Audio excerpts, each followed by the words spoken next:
अब नजर डालेंगे दिलचस्प और अजीब खबरों पर। आपको बताएं, खातून को माइक्रोचिप की मदद से 11 साल बाद पालतू बिल्ला मिल गया। अमेरिकी मुल्की मीडिया रिपोर्ट्स के मुताबिक अमेरिकी रियासत जनूबी कैरोलिना से ताल्लुक रखने वाली एक खातून ने 11 साल पहले अपना बिल्ला खो दिया था, जिसके बाद से वो किसी और बिल्ले को गोद नहीं ले सकी। जेनिफर नामी खातून ने अमेरिकी मीडिया को बताया कि वो कभी भी अपने बिल्ले सैम को भुला नहीं सकी, जिससे उन्होंने कई साल पहले एक दरख्त की शाख से लटकते हुए रेस्क्यू किया था। लेकिन अब 11 साल बाद सैम अपनी मालकिन की गोद में वापस आ गया है और इसकी वजह वो माइक्रोचिप है जो बिल्ले की शिनाख्त के लिए इस पर लगाई गई थी।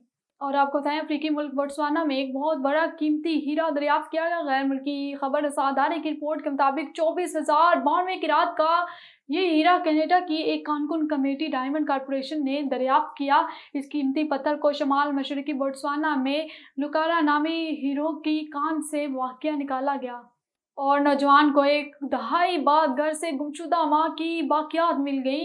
जापानी मीडिया रिपोर्ट्स के मुताबिक एक जापानी शख्स ने अपने घर की सफाई के लिए प्रोफेशनल क्लीनर्स की खिदमत हासिल की थी। इन क्लीनर्स ने जब घर को ठीक किया तो वो इस वक्त दंग रह गए जब उन्होंने इंसानी बाकियात को दरियाफ्त किया, जो बाद में इस जापानी शख्स की मां साबित हुई, जो लगभग एक दहाई से गुमशुदा थी।